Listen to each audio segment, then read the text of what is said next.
Vous écoutez Radio Mali, il est 7 heures à Gao, c'est l'heure de votre journal.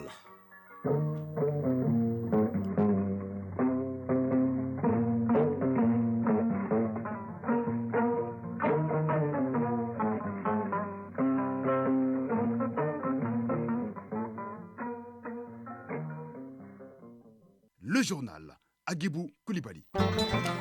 Les titres.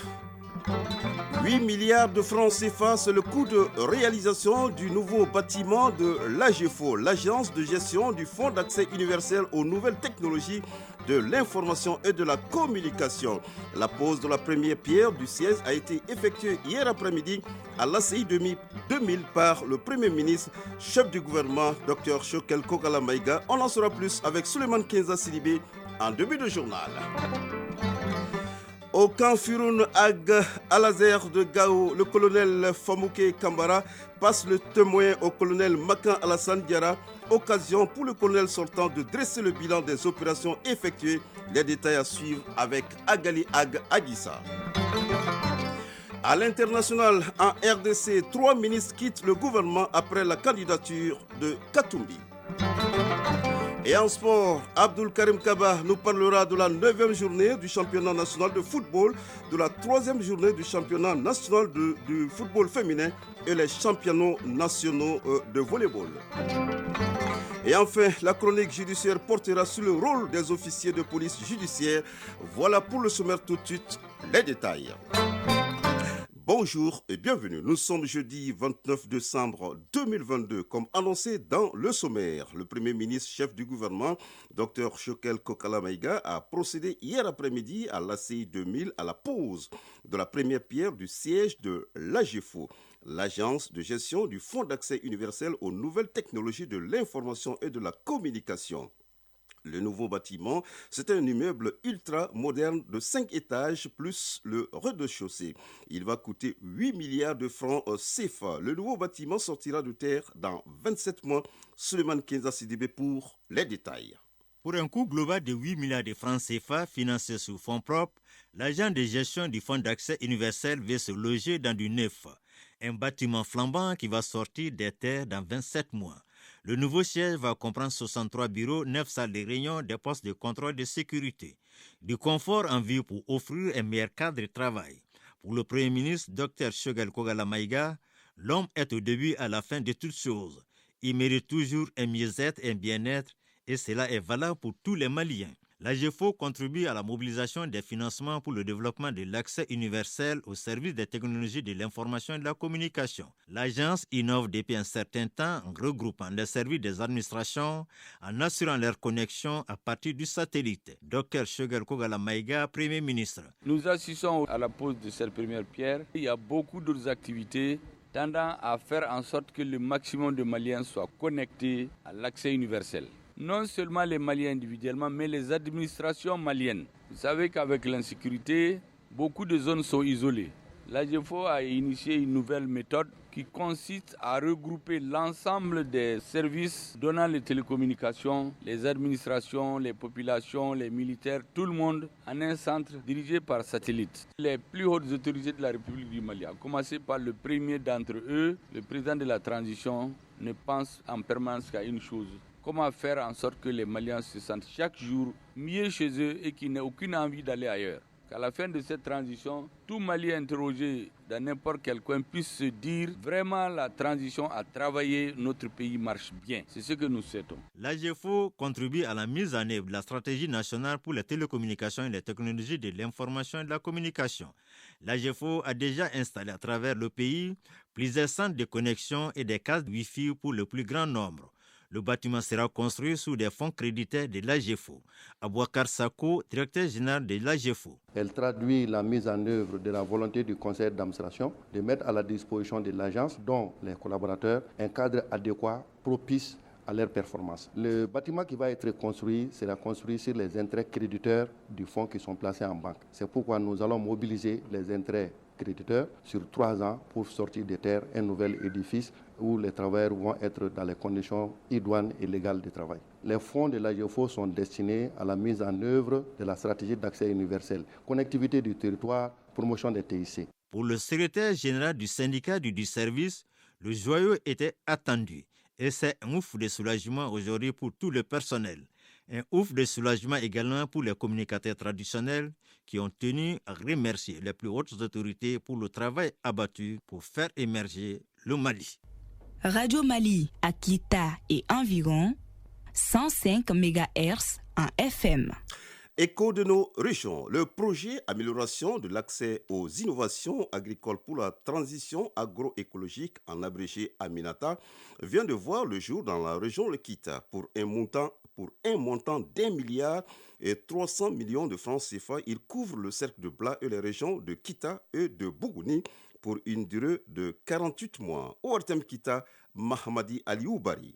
1 milliard 300 millions de francs CFA sur le coût du projet Amélioration de l'accès aux innovations agricoles pour la transition agroécologique en abrégé Aminata qui vient d'être lancé dans la région de Kita. L'objectif du projet est de contribuer au renforcement des capacités d'action des producteurs quitois pour l'adaptation de leur système de production aux évolutions continues de leur environnement. Baba Abde Nego Dakou, membre de l'association des organisations professionnelles paysannes du Mali AOPP. Rencontrer les différents acteurs qui vont présenter leurs innovations. Et ensuite, comment améliorer les conditions de vie du monde paysan. Le projet a été conçu par les instituts de recherche et de conseil agricole à la demande croissante des producteurs en conseil. Dr Baba Koulibaly, directeur général de l'Institut des sciences humaines. Le consortium a été sélectionné suite à un appel à projet de l'Union européenne. Le choix a été motivé par l'originalité du projet qui met au cœur sa problématique une question centrale qui nous intéresse. Mieux faire en sorte que les agriculteurs puissent accéder plus facilement à des innovations pour assurer la durabilité économique, sociale et écologique de leur exploitation. Sali Aghamad Alami, directeur de cabinet du gouverneur de Kita. À ces progrès s'ajoutent les exploits de la culture du coton qui se développe dans notre région depuis bientôt 30 ans. Et avec son effet d'entraînement sur l'ensemble des systèmes de production agricole. D'une durée de 48 mois, ce projet Amélioration de l'accès aux innovations agricoles pour la transition agroécologique est un financement de la délégation de l'Union européenne. Il couvre le cercle de Bla et les régions de Kita et Bougouni. Kita, Mahamadi Aliou Bari, Nuhun Kamara, Mohamed Fabrice Kambo pour l'ORTM. Radio Mali à Gao et environ 98.1 MHz en FM. Et plus de 200 terroristes neutralisés, 4000 civils transportés, 1600 camions escortés courant 2022. Ce sont là quelques chiffres communiqués par le commandant du théâtre Est de l'opération Maliko sortant. C'était mardi dernier lors de la cérémonie de passation de commandement au camp Firoun Ag Al-Anzer de Gao. C'était en présence du gouverneur de la région, le général de brigade Moussa Traoré, le colonel-major Toumani Kone, représentant le chef d'État général des armées et plusieurs personnalités civiles militaires. ORTM Gao, Agali Ag Agissa. Un moment solennel, plein de signification, la passation de commandement du théâtre Est de l'opération Maliko. Après 16 mois de loyaux service, le colonel Famouké Kamara passe le témoin au colonel Makan Alassane Diarra. Une occasion pour le commandant sortant de tirer le bilan de son séjour à Gao. Colonel Famouké Kamara, commandant sortant du théâtre Est de l'opération Maliko. 208 terroristes ont été neutralisés et 234 interpellés avec plus d'une centaine d'attaques déjouées. 4290 civils transportés par vol militaire, plus de 1800 escortes de camions et véhicules, 18 067 bénéficiaires d'aide médicale à travers les consultations gratuites, les dons de médicaments, les conseils médicaux, etc. Un résultat qui prouve à suffisance la montée en puissance de FAMA est enregistré grâce aux efforts de tous les composants d'armes, dira le colonel Kamara. Des acquis que le nouveau commandant, le colonel Makan Alassane Diarra, a la lourde tâche de sauvegarder. Les défis restent les mêmes. Nous allons très vite nous mettre à la tâche et pour vraiment inculquer davantage la montée en puissance des FAMA, je demande à l'ensemble de la population de Gao, Kidal, Menaka, nous aurons vraiment besoin de leur soutien, de leur accompagnement, mais également de l'accompagnement des autorités administratives, coutumières et également de l'accompagnement de nos partenaires. Quant au colonel Famouké Kamara, appelé à d'autres fonctions, il a remis des lettres de félicitations à tout son staff et le professeur Suleiman Thiam de l'hôpital régional de Gao avant de recevoir une attestation de reconnaissance et autres cadeaux pour service rendu du maire du gouverneur de la région, le général de brigade Moussa Traoré. Autre temps fort de la cérémonie, la revue des troupes par les autorités militaires, le gouverneur et le défilé militaire. Gao, Agali Agissa, Alassane Ahmadou pour l'ORTM. Il est 7h, passe de 10 minutes à Gao. L'actualité hors du Mali. En Côte d'Ivoire, la cour d'assises d'Abidjan a condamné à la prison à perpétuité 11 accusés de l'attentat terroriste de la cité balnéaire de Grand Bassam qui avait fait 19 morts en mars 2016. Parmi ces 11 accusés, seuls 4 étaient présents à l'audience. Les 7 autres ont été condamnés par contumace. La justice ivoirienne a également prononcé 7 acquittements. La défense a annoncé vouloir faire appel. Au Burkina Faso, le lieutenant-colonel Emmanuel Zungrana a été présenté au procureur du tribunal militaire à Ouagadougou après plusieurs heures avec d'autres personnes au sujet d'allégations d'atteinte à la sûreté de l'État. Selon un communiqué diffusé hier soir, l'officier supérieur venait d'être mis en liberté provisoire après une détention de 11 mois accusé de complot contre l'ex-président Roch-Marc Christian Kaboré. En RDC, 3 proches de Moïse Katumbi ont quitté le gouvernement mercredi dernier. Le ministre est donc d'État chargé des transports et voies de communication, le ministre du Plan ainsi que le vice-ministre de la Santé. Ces 3 personnalités disent vouloir tirer les conséquences du départ d'Ensemble pour la République.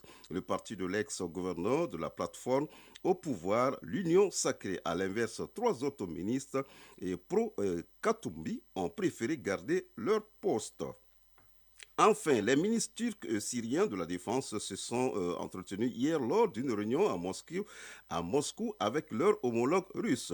Une première rencontre officielle à ce niveau entre Ankara et Damas depuis le début de la guerre en Syrie en 2011. Des discussions trilatérales ont eu lieu à Moscou entre les ministres de la Défense de la Fédération de Russie, de la République arabe syrienne et de la République de Turquie, portant notamment sur les façons de résoudre la crise syrienne et la question des réfugiés, a indiqué le ministre russe de la Défense. À présent, la page des sports.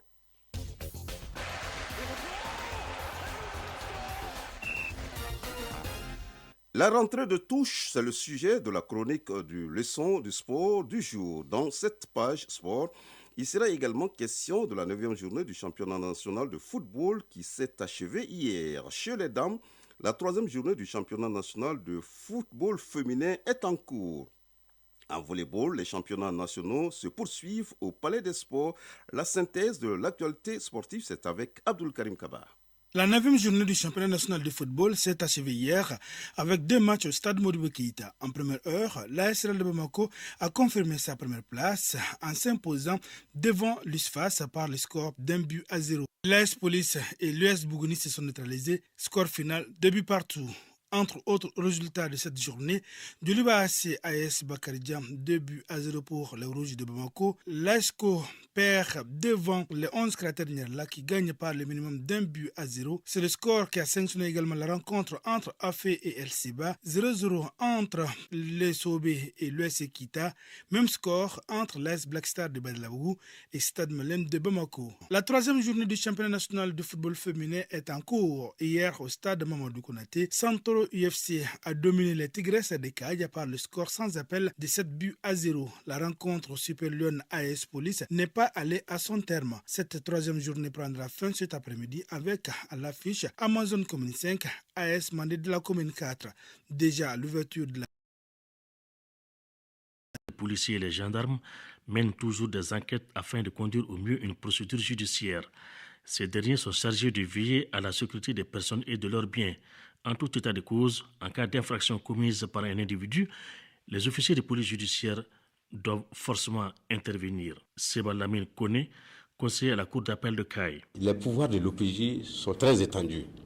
L'OPJ, dès qu'il a connaissance de la commission d'une infraction de ce genre, il se transporte immédiatement. Après avoir avisé le procureur de la République, il se transporte immédiatement sur le lieu de l'infraction.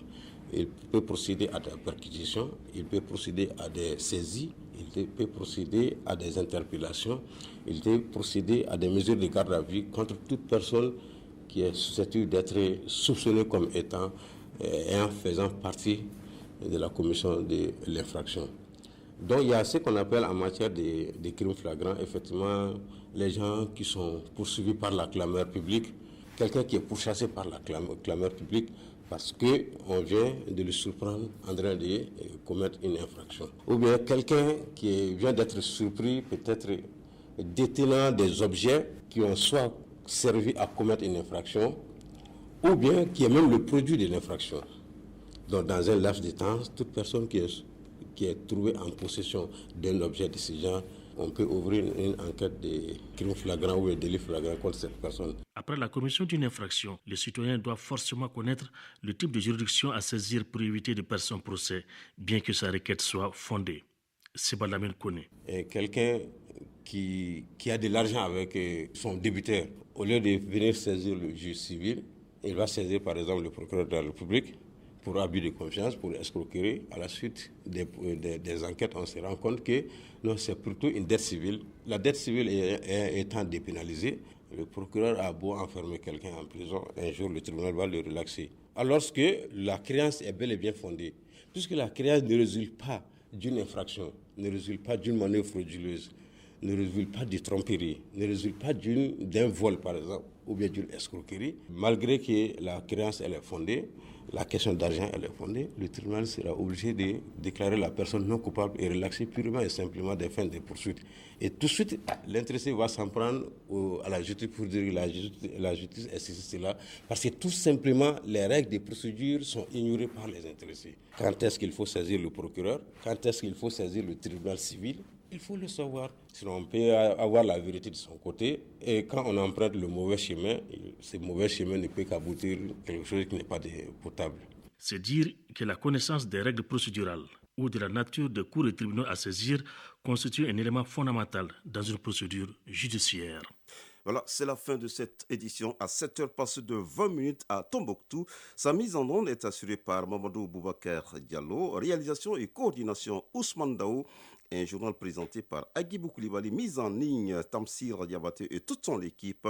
Nous avons eu le plaisir de vous présenter cette première édition à 13h. Rendez-vous pour la deuxième de Mali Actualité. Merci de nous avoir accordé de votre temps. Ne décrochez pas tout à l'heure la couleur du temps avec Mahamadou Keïta et les avis et communiqués, une présentation de Moussa Koulibaly.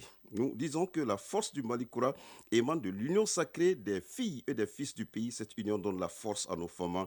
Soutenons-les nuit et jour. Toute l'équipe de la rédaction se joint à moi pour vous souhaiter une bonne année 2023 et passez une bonne journée de jeudi en compagnie des programmes de Radio Mali. À nous revoir.